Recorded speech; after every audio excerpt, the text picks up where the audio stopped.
Part 7. Patient 82. 3 miles outside Chino, California. 10:59 a.m. You couldn't see it from the main road. You could drive all the way through the small bedroom community, up on the scenic drive of Happy Camp Road, past a recreational vehicle park, and still not see it. You'd have to be looking for it hard before you would come across the small paved road that wound around a dome-like hill dotted with twisted oak trees. Behind the hill, you would finally come upon a sign that read, Pescadero State Hospital, for the criminally disordered. It was clamped to a chain-link fence, topped with concertina wire. An armed guard sat in a guard shack on the far side of the heavy iron gate. Beyond it squatted a dozen large buildings. All the windows were barred. Private security cars patrolled the over-manicured grounds.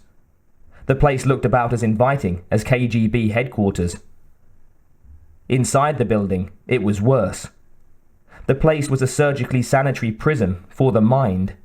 Antiseptically white walls. Attendants in white linen uniforms pushed the all-female patients along the oppressively unembroidered hallways, the usual extent of their exercise. Wheelchair Alley, it was called. Down the hall to the left was a shorter Sallyport corridor with electronic doors at either end. The first one was like a jail cell door. The one at the far end was a solid steel fire door. 2 burly attendants sat in front of the latter, idly chatting and glancing at a bank of video monitors on the console before them. They could see what was on the other side of the door. The isolation wing. Here, the most unpredictable and potentially lethal patients were kept under constant lock and key. They were too savage to be allowed to intermingle with each other, so each patient had his or her own grey cell.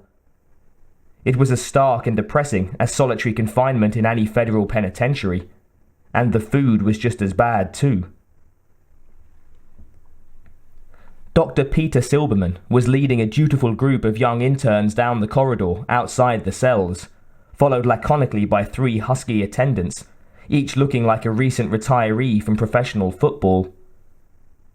Silberman was moving with a slight limp.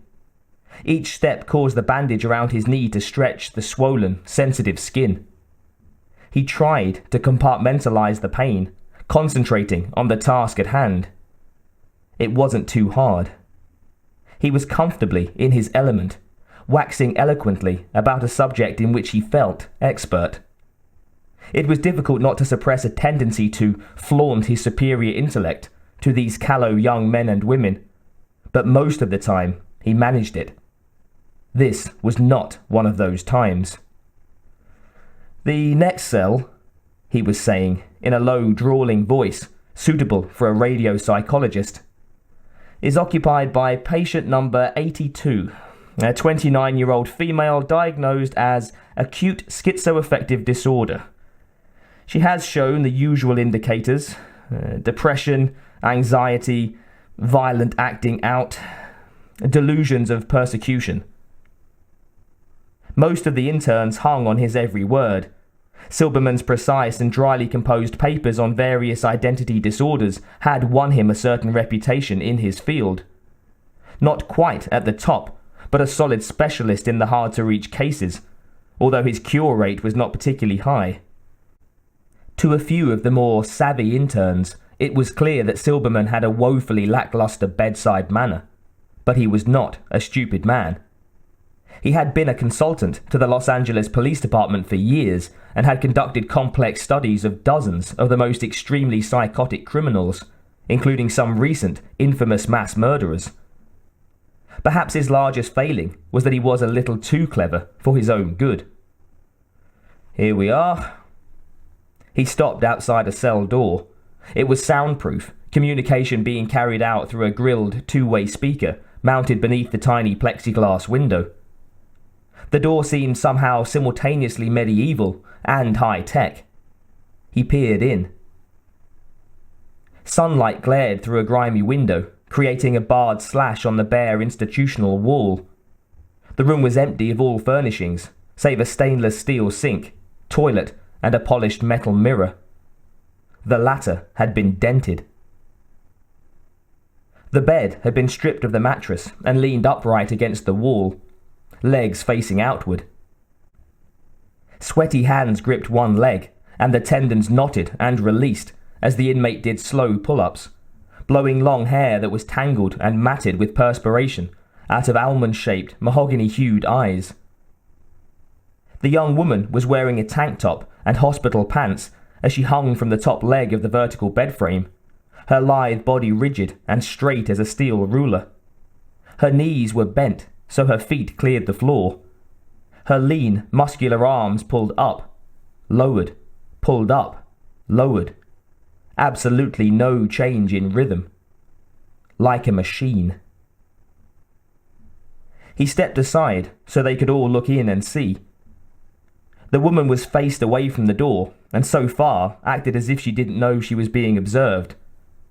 That was not the case. She knew. She had caught the movement of faces in the small window in the reflection of the dented mirror, but she was not going to acknowledge the indignity of being gaped at like a lab rat. She kept doing the pull-ups, her arms shuddering as the muscles finally began to tire. When the interns had finished peering in, Silberman took their place and, manufacturing an unconvincingly cheerful smile, flipped the intercom switch. "Morning, Sarah." Sarah Jeanette Connor turned from the bed frame and glared at Silberman. The years in hiding had severely marked her. Her expression was defiant and intense, but her eyes skittered around looking for escape at the same time. She seemed perpetually on the verge of fight or flight. Her once softly curved cheeks were now hard and sculpted. She still looked beautiful, fiercely so, but also haunted, trapped, anguished, and very much like she belonged where she was. She spoke in a low, chilling monotone. It reminded Silberman of an animal softly growling. "Good morning, Dr. Silberman. How's the knee?" Silberman's smug composure dropped a second. He arched an eyebrow. "Fine, Sarah." He switched off the intercom and turned to the students.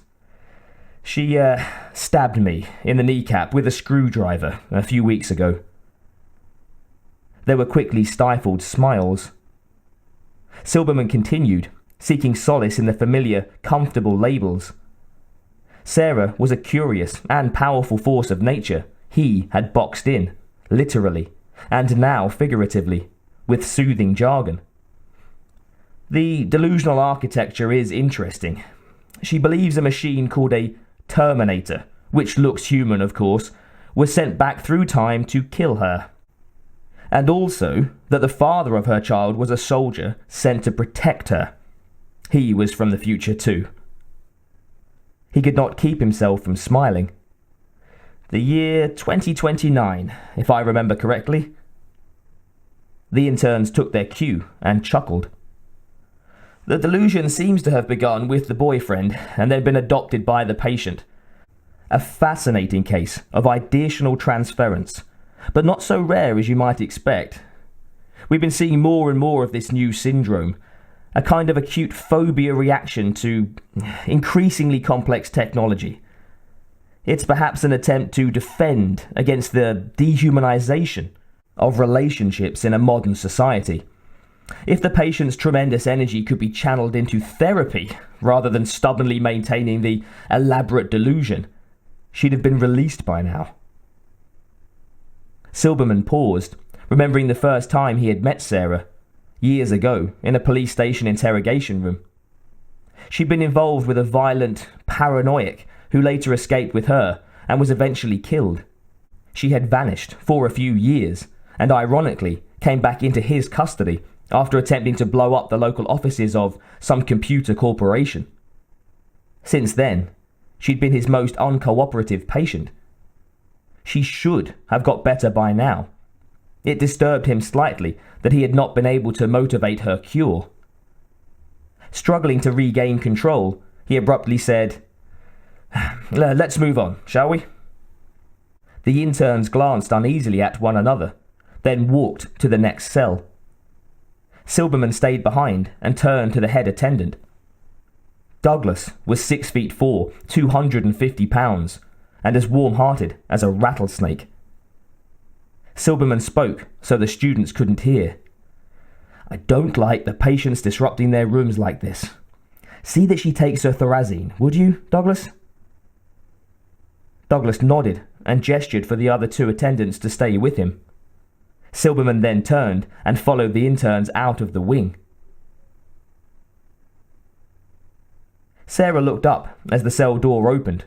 Douglas walked in, slow, idly tapping his wooden nightstick against the door in an ominous rhythm. The other two orderlies eased in behind him.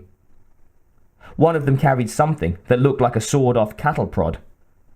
Sarah knew, from experience, this was a stun baton that delivered a nasty jolt. The other had a tray with cups of red liquid. Thorazine. "Time to take your meds, Connor," Douglas said. Sarah faced him, weight centered, her feral eyes darting from one to the other. She could feel the fury and fear intermingling and rising to a jagged peak. "You take it," she answered. Douglas grinned, casual as can be. But that stick of his went tap, tap, tap. "Now you know you gotta be good, 'cause you're up for review this afternoon." "I'm not taking it. Now I don't want any trouble. Ain't no trouble at all." He whipped the baton in a whistling backhand that took her square in the stomach. She doubled over and dropped to her knees, unable to breathe. Douglas kicked the bed, and it slammed down with a crash, inches from her head. She rolled away, hissing through the pain. "Do that again, and I'll kill you, you fucker!" He frowned, then took the stun baton from the other attendant and stepped closer to Sarah. She knew what was coming. "Get away from me, you psychotic son of a— Ah!" The baton hit her between the shoulder blades as she tried to rise. It drove her back to the floor, pinning her like a bug. Little electric arcs crackled as the baton made her convulse. Douglas grabbed her by the hair and jerked her up to her knees, then brought the cup of thorazine in front of her lips. "Last call, sugar," he cooed. Gasping, Sarah tried to break loose, but despite her customized workouts, Douglas was still too strong for her. She couldn't afford to allow herself any more physical damage. She would need all of her strength if she was to find a way out of this hellhole. Wincing, she reluctantly choked the zombie juice down. Soon, she would be dreamwalking. Already Sarah felt the first wave of induced lethargy rolling through her body. Then they could do anything they wanted to. She would be locked far away from the world. And then anything could happen to her son. Her son.